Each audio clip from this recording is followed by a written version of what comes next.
Last સેશનમાં આપણે definition ચેપ્ટરમાં એગ્રીકલ્ચર ઇન્કમ ની ડેફિનેશન ડિસ્કસ કરેલી છે.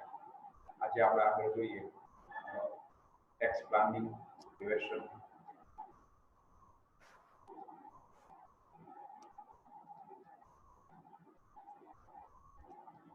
First one, tax planning. Tax planning is completely legal. Tax planning એટલે કરનું આયોજન. આવકવેરાની વ્યાખ્યામાં કરનું આયોજન કરવું એ સંપૂર્ણ કાયદેસર છે, લીગલ છે. It is an arrangement of one's financial and economic affairs in which such a way that advantage is taken of all deductions, exemptions, allowance and rebates permissible under the Act and thus reducing tax burden. Tax planning કોને કહી શકાય? તો આપણા જે આર્થિક વ્યવહારો છે, નાણાકીય વ્યવહારો છે, જે તે હિસાબી વર્ષના વ્યવહારો કે આર્થિક બાબતો આપણે એવી રીતે ગોઠવણી કરશું કે જેમાં કાયદાની દ્રષ્ટિએ અને કાયદામાં જે જણાવેલ છે એવા બધી કપાતો, લાભો, વળતર, રાહતો જે છે એ પરમિસિબલ અંડર ધ એક્ટ, કાયદાને દ્વારા માન્ય છે, એને એ રીતે આપણે બધા આપણા વ્યવહારોની ગોઠવણી કરશું અને વધુમાં વધુ કરનો લાભ મળે, ટેક્સની બચત થાય, કરની બચત થાય, એ રીતે આપણે વ્યવહારોને ગોઠવું. આ જે વ્યવસ્થા છે એને આપણે ટેક્સ પ્લાનિંગ કહીશું. The McDowell's judgment is properly analyzed, it gives the following characteristics of tax planning. ભૂતકાળના સમયમાં મેકડોવલ કંપની સામે કેસ જે તે સમયે થયેલો છે, એ કેસ ઉપર જે જજમેન્ટ આવેલું છે એને આપણે પ્રોપર એનાલાઇઝ કરીએ, જોઈએ તો એના ઉપરથી નીચેની જે બધી બાબતો છે એને આપણે ટેક્સ પ્લાનિંગ એવું કહી શકીએ અથવા તો એના લક્ષણો ગણાવી શકીએ. એમાંનું પહેલું છે, it reflects the basic intention of legislature behind the law. કે ટેક્સ પ્લાનિંગ છે એમાં કાયદામાં જે બાબતો જણાવેલી છે એ કાયદાકીય બાબતો જે નિયમો નક્કી થયેલા છે એની પાછળનો જે હેતુ છે કાયદાની પાછળનો એનું વ્યવસ્થિત રજૂઆત કરે છે. In legitimate tax planning, benefit is taken of all tax incentives available in tax law. કાયદામાં કર આયોજન માટે જે બાબતો જણાવેલી છે બધી બાબતોનો લાભ લેવામાં આવે છે, પણ એની પાછળનો જે હેતુ છે, કાયદા પાછળનો જે હેતુ છે એ શુદ્ધ હોય છે. It involves planning of financial affairs by a series of transactions, each having individual legitimacy and composite effect produced as a whole and yet reducing the tax liability. અહીંયા તમારા ધંધાકીય જે વ્યવહારો છે, આર્થિક વ્યવહારો છે, બધા વ્યવહારોને બધી બાબતોને જે શ્રેણીઓ છે, વ્યવહારો છે, એને એવી રીતે ગોઠવવામાં આવે છે કે જેમાં કાયદામાં જણાવેલી જે બાબતો છે દરેક બાબતની પાછળનો જે હેતુ છે પરિપૂર્ણ થાય, એ બધા વ્યવહારનો વ્યક્તિગત લાભ પણ તમને મળે અને આ બધા વ્યવહારો તમે ચોક્કસ દર્શાવો છતાં તમારે ટેક્સ ઓછો ભરવાનો. પણ તમે જે ટેક્સ બચત કરો છો, જે બાબતોનો જે કાયદાનો લાભ લ્યો છો એનો હેતુ જળવાઈ રહે, કાયદામાં એ બાબત જણાવેલી છે એનો જે હેતુ છે પરિપૂર્ણ. Tax planning should not involve use of any colorable devices for reducing tax liability. કર આયોજનમાં કાયદામાં જે બાબતો જણાવેલી છે એનો જે હેતુ છે એ જળવાઈ રહે અને એના માટે કોઈ એની કલરેબલ ડિવાઇસીસ એટલે કે બીજી કોઈ અન્ય હેતુ માટે એ કાયદોના કોઈ લૂપહોલ સસ્પેક્ટ વાળી હોય તો એનો ઉપયોગ કરવામાં ન આવે. ફોર એક્ઝામ્પલ આપણે એવું લઈએ કે એટીસીમાં તમે તમારી લાઈફ પોલિસી લ્યો છો તો જે પ્રીમિયમ છે તમને લેસ મળે છે. તો એની પાછળનો હેતુ છે કે તમે તમારી પાછળના જે વારસદારો છે કે તમારી પાછળ જે તમારા ઉપર મોટી વ્યક્તિઓ છે એને ફિનાન્શિયલ પ્રોબ્લેમ્સ ક્રિએટ ન કરવા પડે તમારી ગેરહાજરી, એ એનો હેતુ છે. અને પ્લસ તમારી બચત થાય એ પણ હેતુ છે. તો ઘણીવાર આપણે ટેક્સમાંથી બચત કરવા માટે જે તે વર્ષમાં આવક વધુ હોય તો એ વર્ષમાં આપણે લાઈફ પોલિસી લઈ લઈએ અથવા એના કોઈ મેમ્બર્સ હોય ઓથોરાઇઝ પર્સન સાથે સેટિંગ કરી અને પોલિસીનું ડોક્યુમેન્ટ તૈયાર કરાવીએ, પોલિસી લાભ આપણે લઈએ, પોલિસીનું પ્રીમિયમ આપણે આપણી ઇન્કમમાંથી બાદ કરે, ટેક્સ બચી જાય. ખરેખરનો નિયમ છે, નિયમ હોય એ નિયમ પ્રમાણે એટલે 3 કે 5 વર્ષ સુધી રાખવી પડે. તો બીજા વર્ષે અમુક સમય બાદ આપણે આપણા સેટિંગ દ્વારા ઓથોરાઇઝ પર્સન જે છે એને સેટિંગ કરી અને આપણે પોલિસી વિથડ્રોલ કરી દઈએ. ભૂતકાળમાં આપણે એનો લાભ લીધેલો છે અને પ્રીમિયમને આપણે આવકમાંથી બાદ કરાવેલો છે અને ટેક્સ બચાવેલો છે, પણ પછી સેટિંગ થ્રુ આપણે એ પોલિસી વિથડ્રોલ કરી લઈએ છીએ અને પોલિસી ભૂતકાળમાં જે લાભ લીધો છે એને મેન્ટેન કરીએ છીએ, જાળવી રાખીએ છીએ, એને બાદ નથી કરતા. But it is a colourable device એવું કહી શકાય. Just it is an example. આવી ઘણી બધી બાબતો છે કે એ બાબત તમે એનું જે એની પાછળનો જે હેતુ છે તે પરિપૂર્ણ તમે નથી કરતા. કાયદામાં તમને આ લાભ આપે છે કાયદો, તો એ કાયદો શા માટે બનાવે છે, કયા લાભ માટે, એનું ઇન્ટેન્શન શું છે. ઘણી વાર ઇન્ટેન્શનને બાજુ પર મૂકી આપણે ફક્ત એનો લાભ લઈએ છીએ અને ભવિષ્યમાં એને ખોટી રીતે ઉપયોગ કરીએ છીએ. તો આવા ઘણા બધા કાયદાઓ છે, એને ખોટી રીતે આપણે ઉપયોગ કરીએ તો એને કલરેબલ ડિવાઇસીસ તરીકે આપણે કહીશું. Thus, tax planning does not come in the ambit of McDowell case. It does not stop any type of planning that reduce tax liability, nor does it declare all types of tax planning is illegitimate. તો આ રીતે જે કરનું આયોજન છે એનાથી મેકડોનના કેસમાં એવું સાબિત થાય કે જે બધું તમે કરનું આયોજન જે કરો છો, ટેક્સ પ્લાનિંગ જે કરો છો, વ્યવહારો ગોઠવો, બધા ગેરકાયદેસર છે એવું નથી. તો બધા કાયદેસર છે એવું પણ એની પાછળનો જે હેતુ છે તમારો, એ હેતુ કેટલો પરિપૂર્ણ થાય છે, તમે એને કેટલો સાચવો છો, એનો ઉપયોગ કેટલો કરો છો એના ઉપર ડિપેન્ડ કરે છે. એટલે એવું કહી શકાય કે દરેક ટેક્સ પ્લાનિંગ છે એનાથી કરની જવાબદારી ઘટી જાય એવું, પણ એના પાછળનો જે હેતુ છે પરિપૂર્ણ થાય છે એવું કહી શકાય. ટેક્સ ઇવેશન, કરની ચોરી. All methods by which as assessee avoid paying tax illegally are termed as tax evasion. All methods, બધી જ પદ્ધતિઓ કે જે પદ્ધતિ કે પદ્ધતિઓ દ્વારા કરદાતા છે ટેક્સ ચોરી કરે છે. ચોરી એટલે કોઈ વસ્તુ ચોરવા નથી જતો, પણ ટેક્સ નથી ભરતો, ટાળી દે છે, કોઈ નથી ભરવા, વસ્તુ છુપાવે છે, સાચી બાબતો છુપાવે છે કોઈ પણ પદ્ધતિ દ્વારા. તો એ દરેક પદ્ધતિ છે એ ટેક્સ ઇવેશન ગણાય છે, કર ચોરી ગણાય છે. When such evasion is found out by tax authorities, the assessee is penalized or punished. કદાચ તમે આવા કોઈ વ્યવહારો છુપાવેલા હો અને સર્ચ દ્વારા ટેક્સ ઓથોરિટી એને ફાઉન્ડ આઉટ એટલે શોધી કાઢે, તો ત્યાર પછી જે તે એસએસસીને પનિશમેન્ટ એટલે સજા કરવામાં આવે છે, દંડ કરવામાં આવે છે. ટેક્સ ઇવેશન, ધ એસએસસી કર ચોરી કઈ રીતે થઈ શકે? એના પોઈન્ટ્સ આપેલા છે. Number 1, conceals his income and does not pay tax on it. સૌથી પહેલું તમે તમારી આવક છુપાવો. 5 લાખ રૂપિયા આવક ને તમે 3 લાખ બતાવો, 2 લાખ બતાવો, તો જેટલી આવક છુપાવો છો, ચોપડે નથી બતાવતા, એ આવક ઉપર તમારે ટેક્સ ભરવાનો નહીં આવે. It is a tax evasion. Second, shows more expenses than what he has spent for earning that income. કોઈ આવક મેળવવા માટે તમે કોઈ ખર્ચ કરેલો હોય પણ ખર્ચ એક્ચ્યુઅલી જે થયો છે એના કરતાં તમે વધારે બતાવો, એટલે ઇનડાયરેક્ટલી તમારી આવક ઓછી થશે અને આવક ઓછી થાય ટેક્સ ઓછો ભરવો પડે. ખરેખર તમે 3 લાખ રૂપિયા આવક થઈ હોય એની એ આવક મેળવવા માટે તમે 25,000 નો ખર્ચ કર્યો, એની બદલે તમે 50,000 બતાવો, તો જેટલો ખર્ચ વધુ બતાવો છો એટલી આવક ઓછી થશે અને આવક ઓછી થાય એટલે ટેક્સ ઓછો ભરવો. That is also tax evasion. Actually એટલો ખર્ચ થયો જ નથી, પણ તમે ખર્ચના ખોટા બિલો, ખોટા વાઉચર બનાવો.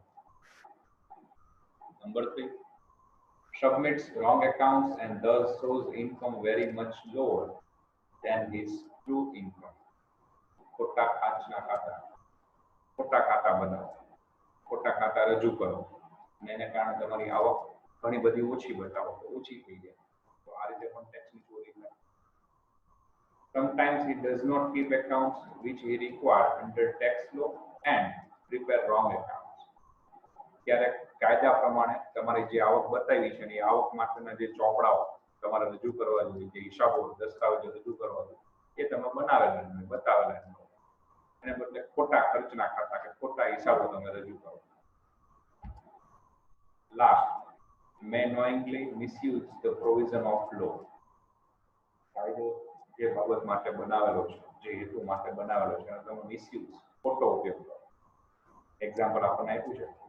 They manufacture goods at one place and shows that they are manufactured at a place where tax concession are available. Government for particular area and a particular city, a particular village, particular state ને develop કરવા માટે ઘણીવાર એમાં સ્કીમો મૂકી હોય છે, અલગ અલગ યોજના મૂકે છે. સો એન્ડ સો સિટીમાં, સો and so પ્લેસમાં, so and so સ્ટેટમાં તમે ફેક્ટરી સ્ટાર્ટ કરશો અમુક અમુક વસ્તુઓ બનાવવાની, તો તમને ટેક્સમાંથી રાહત મળશે. બીજા સ્ટેટમાં કે બીજા સિટીમાં એ વસ્તુ બનાવવા માટે 10% ટેક્સ લાગતો, તો આ પ્લેસ ઉપર કે આ સ્ટેટમાં કે આ સિટીમાં બનાવશો તો અહીંયા 5% લાગશે, 2% લાગશે, ટેક્સ ફ્રી થશે. તો આપણે ટેક્સનો લાભ મેળવવા માટે એવું કરીએ કે ખરેખર જ્યાં ટેક્સ 10% છે એ પ્લેસ ઉપર જ આપણે મેન્યુફેક્ચરિંગ કરતા હોય, પણ જ્યાં ટેક્સ ફ્રી છે અથવા ટેક્સ ઓછો લાગે છે એ પ્લેસ ઉપર આપણે મેન્યુફેક્ચર કરી છે એવું ઓન પેપર બતાવે. તો આપણે આ જે કાયદો છે, કાયદામાં જે જોગવાઈ છે એનો દુરુપયોગ કરવો પડે.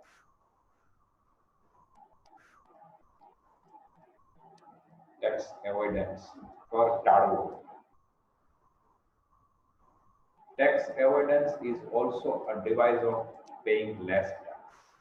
કર ટાળવો એ પણ એક સાધન જ છે ને ઓછો ટેક્સ કરવાનો.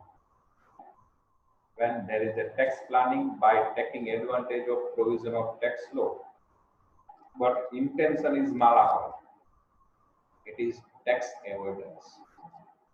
હમણાં આપણે લાસ્ટ એક્ઝામ્પલ જોઈએ કે ટેક્સ પ્લાનિંગ કરીએ, આપણે કરનું આયોજન કરેલું હોય, આપણા ફિનાન્શિયલ ટ્રાન્ઝેક્શન ને અફેર્સ ને આપણે વ્યવસ્થિત સેટ કરી દઈએ, એટલે on paper legal point of વ્યૂથી તમે જુઓ તો એ બધા ઓકે છે, એમાં તમે ક્યાંય લો ને બ્રેક કરવો છે એવું નહીં બતાવે. બટ એ તમે જે ટેક્સ બેનિફિટ લ્યો છો અથવા તમારા ટ્રાન્ઝેક્શન તમે જે સેટ કરેલા છે એની પાછળનું જે ઇન્ટેન્શન છે ગવર્મેન્ટનો, લો પાછળનો ઇન્ટેન્શન ફૂલફિલ નહીં.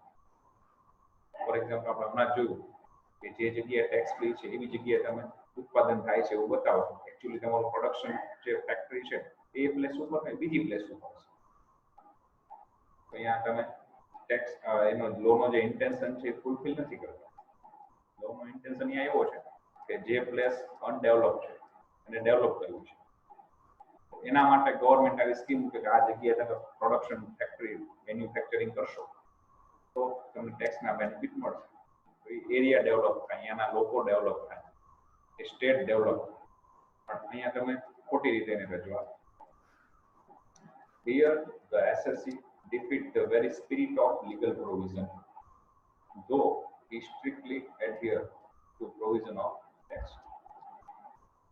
તો આ રીતે જે એસએસસી કરદાતા છે એ કાયદામાં જે જોગવાઈ છે એની પાછળનું સ્પિરિટ જે છે, એ જે કહી શકાય ભાવના જે છે ગવર્મેન્ટ સરકારની જે હેતુ છે એ પરિપૂર્ણ નથી કરતી. જો કે તમે કાયદામાં જે જોગવાઈ છે એનું પાલન ચોક્કસ કરો, પણ એ કાયદા પાછળ છે હેતુ રહેલો છે એને તમે ફૂલફિલ કરતા. They resort to tax avoidance when first he make uses devices of which defeat the very spirit of law. કાયદામાં જે જોગવાઈઓ છે એનો ઉપયોગ કરે છે પણ કાયદા પાછળના જે હેતુઓ છે એને defeat એટલે હરાવે છે, એને સ્વીકારતો નથી. He makes use of colorable devices, અલગ અલગ કાયદાઓનો લાભ લે છે, અલગ અલગ બાબતો જોગવાઈનો લાભ લે છે. The facts are misrepresented or twisted. જે સત્ય છે, હકીકત છે એને મિસરિપ્રેઝન્ટ ખોટી રજૂઆત કરે છે અથવા ટ્વિસ્ટેડ બદલાવે છે, જુદી રીતે રજૂ કરે છે. ભળતા નામથી કે ભળતા પ્લેસથી, ભળતી પ્રોડક્ટથી અલગ અલગ ઘણા બધા લૂપહોલ્સ હોય છે. He makes use of provision of law but the intention is malafide. કાયદામાં જોગવાઈ છે એનું પાલન કરે છે પણ એની પાછળનો જે હેતુ છે એ malafide ખોટો છે, જાણી જોઈને ખોટું કરે છે. That is to wrongly avoid paying tax. ખોટી રીતે કર ટાળે છે. The decision of McDowell and Company Limited versus ITO, the income tax official, in 1985 is important regarding the tax avoidance which was considered legal till that time.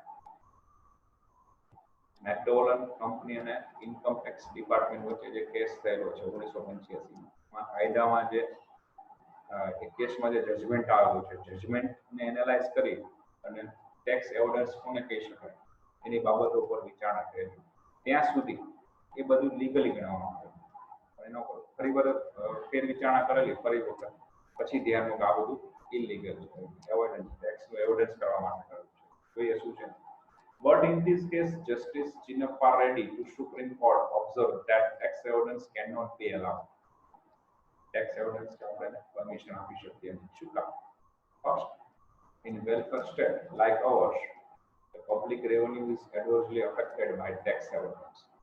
જો public આવું શીખી જાય tax award કરવા માટે અને શું થાય કે જે કલ્યાણ રાજ્યો છે જે સમૃદ્ધ રાજ્યો છે એના જે લોકો છે એના ઉપર એની ખોટી અસર વિરુદ્ધ અસર કે ભાઈ આ સો and so company so and so વ્યક્તિ આવું કરીને કર બચાવ્યો that actually tax avoid છે tax planning નથી. Number 2, it is the source of filling of mountain of black money which directly causes inflation and causes serious disturbance of the economy.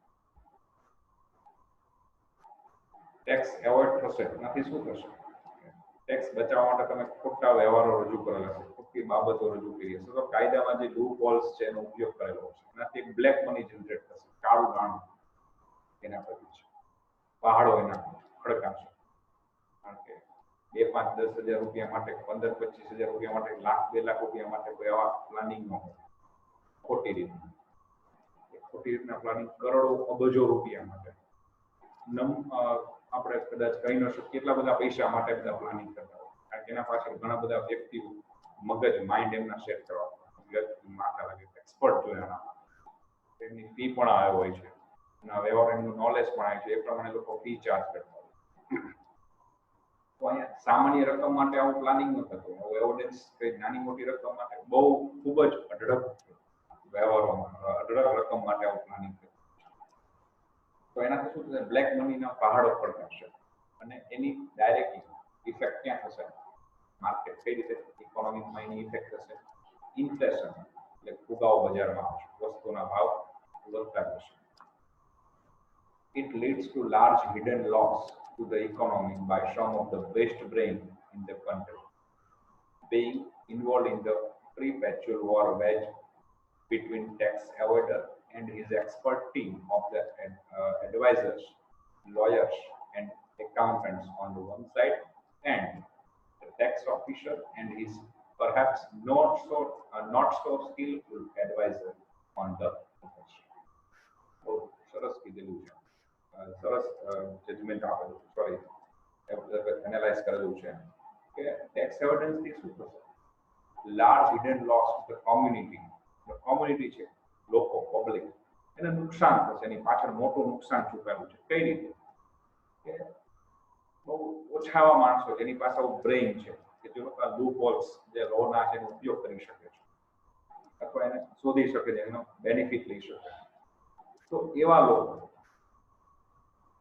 થોડાક adviser એના એકાઉન્ટન્ટની team એના વકીલો આનું એક ઝુંડ કે જે લોકો પાસે બેસ્ટ બ્રેઇન સારા મગજ છે કાયદામાં શું ખૂટે છે અથવા આની છટકબારી શું છે એનો એ ઉપયોગ કરે અને એની સામે ટેક્સ ડિપાર્ટમેન્ટના ઓથોરાઇઝ ઓર્ગેનાઇઝેશનના જે એડવાઇઝર છે એના જે લોયર છે એની પાસે કદાચ એટલું સ્કિલફુલ નથી એટલું બધું માઇન્ડ નથી અથવા એ લોકો આ લૂપ હોલ્સને જોઈ શકતા નથી સમજી શકતા નથી તો આ બંને વચ્ચે યુદ્ધ થશે અને યુદ્ધ સતત ચાલતું રહેવું કાયમી કે જે લોકો લાખો અબજો કરોડો રૂપિયા કાળા નાણું ઊભું કરવું છે ટેક્સ બચાવવો છે એ લોકો આવા માણસો હાયર કરશે માઇન્ડ વાળા એ લોકો છટકબારી શોધી શકે છે એનો ઉપયોગ કઈ રીતે કરવો કહી શકે એનું એક ગ્રુપ હશે બીજી બાજુ આ ટેક્સ ડિપાર્ટમેન્ટના જે એડવાઇઝર છે લોયર છે એનું એક ગ્રુપ હશે આ બંને વચ્ચે સતત યુદ્ધ એટલે કોઈ તલવાર કે બંદૂક લઈને યુદ્ધ કરી છે એ ટાઈપ નહીં પણ ટેક્સ બચાવ્યો છે